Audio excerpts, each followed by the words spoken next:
Are you sick and tired of gambling your hard-earned money on Madden and 2K packs? Well, look no further than my sponsor, MMOEXP, for the cheapest and most reliable Madden and 2K coins on the market. And of course, do not forget to use code Ferdy for 5% off. A link for their website is at the top of the description. What's going on, guys? Today we have my updated second lineup update of the year. Right now the team is up to an 87 overall, which is a little bit off. I think my team's probably better than an 87 overall with, 81 left tackles, who's really like, I think he's like an 87 maybe. Yeah, probably like up to like an 88 actually after, Jets team +2 strength, and I think I have some O-line strat cards as well. So yeah, the overall is a little bit skewed, but this team is pretty damn good right now. The team is a 46 out of 50 Jets team, and I know that we are getting team diamonds next week, so there is a good chance that we could actually run this team 50-50 and still have a good amount of cheats. I tried to squeeze out a 50-50 with the current player pool that we have, but I was just sacrificing too much. I didn't feel like it was really worth it. But if there is one player that I really want the Jets to get as a team diamond, it is just a center. And the Jets have two really good center options. They have Kevin Mawai, or Kevin Mawai, however you say his name, or Nick Mangold. So I don't know if they have Nick Mangold's rights. Usually they have Kevin Mawai's rights. He's been in the game the last couple of years. But if we get a center and the team diamonds are 3x chems, which I'm assuming that they will be, the Jets will literally get 3 chems because they don't have another center. Say they got, let's say like a quarterback, it's only +2 chems instead of +3. And in the recent years of the team diamonds promo, the cards really haven't been that great. The main reason why you want the cards is for the chems. So I would just love to see a center. That's what I want to see personally. So if you have a Jets team, maybe you'll agree with me, maybe you won't. I don't really know, but I want a team diamond Jet center so bad. Okay, but let's address the elephant in the room, and that is the 89 overall LADAINIAN Tomlinson. If you watched yesterday's Jets 50-50 full theme team episode, I did have LT 92 speed. Card was an absolute demon, and I am planning on buying this guy back. I am. But he got to like 900k yesterday, and I felt like I had to sell him because I knew today he was going to drop in price with there being more 91s in circulation and 89 overall cards in circulation. But right now, this card is actually not bad in the theme team. He's basically in that like Saquon Barkley, Christian McCaffrey, Cordell Patterson tier of running backs.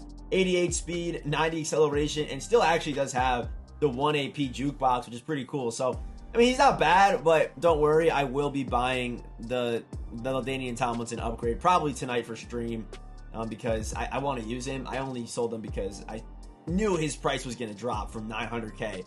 But let's keep moving into the quarterback. So at quarterback right now, we are running with Vick. And the main reason why I'm using Vick is he's not a bad passer. He really isn't. I'm not a big Sephi guy, so, I'm not running Sephi on him. I'm actually trying out fast break again, which I didn't really think worked that well. I was running a lot of QB draws in my old playbook. But now that we're in Ravens, if you watched either the Eric Dickerson gameplay or the Jets theme team episode yesterday, we were running Ravens, and I'm having a lot of fun in this book right now. I really, really am. The game was feeling a little bit stale to me for, a ton of reasons, but I want to try out a new playbook and run an offense that I've really never run before. So we're in Ravens, having a good time running read options, speed options. There's more runs with the quarterback, and we might as well because Mike Vick on this team does have the 91 speed. If we can get this team to 50-50, we have a lot of like offensive playmakers that will get +2 speed, which is huge. It's absolutely huge. But obviously nasty stats on Vick, second fastest release in the game, can make guys miss, just a really fun card to use. So that's why Mike Vick is being ran over Ryan Fitzpatrick right now, even though I love that card because he's like the best. I think he's the best fearless quarterback in the game right now. At tight end, we have Dave Casper with tight end apprentice. And the reason why you are going to see a lot of apprentices on my players is because in the Ravens book, I'm not that good at passing in that book yet, so I'm kind of relying on, tight end corner routes, or for example on Sauce Gardner, hot routed C routes from the outside. I ran that as well in yesterday's full 50-50 Jets theme team episode. But outside apprentice on Sauce, I mean, this card's pretty good too. I would love to get him to 90 speed, but still a really good card with good acceleration, good speed, good route running, good size as well. I think on a theme team, he's one of the, I'm going to say one of the better receivers in the game because there's like DK and there's good options, but he's definitely up there. Next up we have Larry Fitzgerald, who I think has 87 speed, right? Larry has 87 or 88 speed, but yeah, this card, when I was in my Vikings book, he was easily like my best player. I mean, I was running red zone threat with short in 4 AP, and he was just he would get me to the red zone, and then I would just throw a high point, and he would come down with it. So, yeah, Larry, still getting some time. I was thinking about buying DK for about like 780K, but I didn't. I maybe should have, because now he's back up at like $1 million, basically. But, yeah, I'm still rocking with Larry. Larry's definitely solid. And also, I don't like having cards that expensive, because EA could just drop a receiver better than DK tomorrow, and his price will just drop 300K. So holding on to cards that expensive just makes me anxious. It really does. I honestly hate it. So now moving over to the defense. I feel like my defense is maybe, yeah, I would say my defense is definitely better than my offense. I would definitely say that. But we do have the LTD Jordan Whitehead. If this card was like 6'3" or 6 foot even, he'd have a lot more hype. I mean, he was going for like 420, I think I bought him for. But yeah, 90 speed, 93 acceleration, good zone, decent man. I do use him in the box sometimes, maybe over the top sometimes, depending on how my opponent's playing. If my opponent is trying to just dunk on him in the secondary, I'll move him into the box and just user him.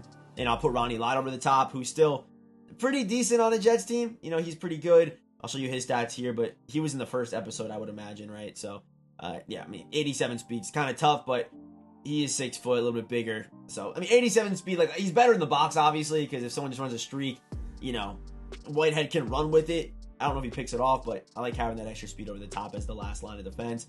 And we have Steve Atwater, fully powered up. Doesn't really matter. We're not using abilities on him anyway. But, yeah, there's Steve Atwater, 88 speed, 6'3", absolute monster. We actually did buy back MICAH HYDE. He was going for about like 800K. He actually may have been in the first episode. I think I had him for a little bit. I don't know if he made the episode or not. But yeah, 89 speed, good size. I mean, good zone. Just kind of fits my scheme very, very well. Also does get a Jets cam, which is super clutch. Who else do we got? Okay, let's talk about the pass rushers. So Von Miller was a card that I originally wasn't going to buy because he's an outside linebacker. And outside linebackers, you just cannot put 3 AP edge threat on them. But Von Miller gets it discounted. So yeah, we have Von Miller. All traits on yes, 3 AP edge threat, good block shed, good power moves. This card is, I would think, definitely an upgrade over a guy like Chase Young. I would say for sure. That was the guy I had there before. And on the other side, we have Deacon Jones. Deacon is still a beast. Like, this card is still a monster, but people are kind of getting some better teams, some better tackles. So Deacon might be on the chopping block until we get another, like once we get another 3 AP, pretty solid edge rusher with good traits, Deacon might get cut, but Deacon's still playing well. And a lot of the times in nickel over, the defense that I run out of the Washington book, this left end does come in free a lot, so all you really need is speed. But sometimes when I'm dropping into cover 4 playing coverage, I like having those 2 edge threats to still give him pressure, even though I'm dropping out. How many people is that? 7 people in the coverage. So yeah, that's why I like edge threat. That's why I spend half the AP on edge threat and the other half is on inside shade. So without question, the man who will get cut from my defense next is STEPHON GILMORE. 87 speed is tough. Like, it's tough to use when, EA just dropped a 91 speed DK Metcalf. There's a chance that even if he's facing a 90 speed guy, which isn't that hard to find with theme teams, we could be in some trouble. So yeah, STEPHON GILMORE is the next man on the chopping block. What I'm waiting for is a more affordable inside shade. There are some, but as far as this card being free and some cards being expensive, I'm holding on to inside shade STEPHON GILMORE. I was really excited and really hoped that Sauce got inside shade, but you have to be an 89 overall. So yeah, the mentor Sauce Gardner didn't get it. I was really looking forward to using Sauce, getting rid of STEPHON GILMORE, maybe even selling Champ Bailey and getting the coins out of that card. But yeah, I mean, Sauce is a monster. I wish he got inside shade, but he is our slot corner right now with 89 speed, 92 acceleration. And again, getting that +2 speed on our DBs is super important. You guys see, we have what? Yeah, we have, Jordan Whitehead, Ronnie Lott, Steve Atwater, MICAH HYDE, and Sauce Gardner would all be getting the effects of the full theme team. So I think it is definitely worth it. There are some people that run theme teams, and they don't really use a lot of the players on the theme team. But this Jets team, we're using a lot of Jets players that would 100% benefit from this. So I guess we only have one more player to talk about on defense, and that is Champ Bailey. Oh yeah, I want to talk about why I have mentored Tremaine Edmonds.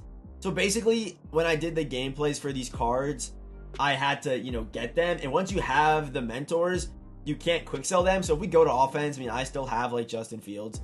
You know what I mean? Like, I just still have him. I can't get rid of him. Can't quick sell him. So I actually had, you know, Cordero Patterson, Sauce Gardner, and Justin Fields already. So the only mentor I didn't have was Tremaine Edmonds. And yeah, the Jets team, I should probably sell that Cole Holcomb card then I have. But yeah, the Jets team only has 3 middle linebackers that do get chems. So I'm just going to use Tremaine Edmonds until maybe we get like a Jonathan Vilma or a guy like that. But that's why Tremaine Edmonds is in the lineup right now. He actually does not see the field. But anyway, the last guy we need to talk about is Champ Bailey. Card's a beast, and with the +4 zone coverage on the strat cards, having that 90 play rec, 90 man, 90 zone, 90 acceleration, 90 speed at 6 foot is just super nice. This card is easily the best corner I've used so far this year. Just blankets people. And honestly, he plays corner so well that it makes people throw the ball to STEPHON Gilmore, so he gets a lot more targets, which isn't good because he has 87 speed. But Champ Bailey is an absolute monster, and it's a 95 juke move. I didn't even know that. He might be kick returner. 95 juke is actually crazy. But don't worry, once we either get, hopefully, either a Revis or a Cromartie or a guy like that, Champ Bailey will get cut. Maybe not like an Aaron Glenn because he's a little small. But yeah, definitely like a Revis or a guy like that. Cromartie would be crazy. I mean, like, he's like 6 foot, 6'1", maybe 6'2" even, maybe. I don't know. I don't remember what he was in Madden 20. Was that Madden 20 or Madden 21 he had a card? Maybe Madden 20. I think it was Madden 20 we had a Cromartie. I think it was a Team Diamond Cromartie for the Chargers that got Jets chems, obviously. But yeah, that is the team basically. Oh yeah, this is actually a mistake here. This actually should be Justin Reed. I was trying to squeeze out the chems and I took them out, but this should be Justin Reed. I am rocking with clutch kicker because the ice kicker effect does scare me. I mean, you're lying if you're not afraid of that. You're lying. If you're a man who embraces the ice kicker effect, you're an absolute psychopath. I do not trust you at all. But yeah, specialist, there you go. Nothing too surprising. But yeah, they're the strat cards, the playbooks. I think I already showed this. The visuals, we're rocking with the, you know, with the Texans unis for some reason. I don't know why I chose them with Texans Stadium, Coach Bob Sala. But yeah, that is the team. That is the team. I'm always rating your guys' teams. That episode, by the way, is dropping tomorrow, as it always does, at 11:30 Eastern time. But yeah, rate my team down below. What is the rating on my team? I'll shout you out in the next video. That'll be Monday, the shout out. But yeah, rate my team down below out of 10. Give me some suggestions. What do you think about the squad? And yeah, as always, I will see you boys in the next one.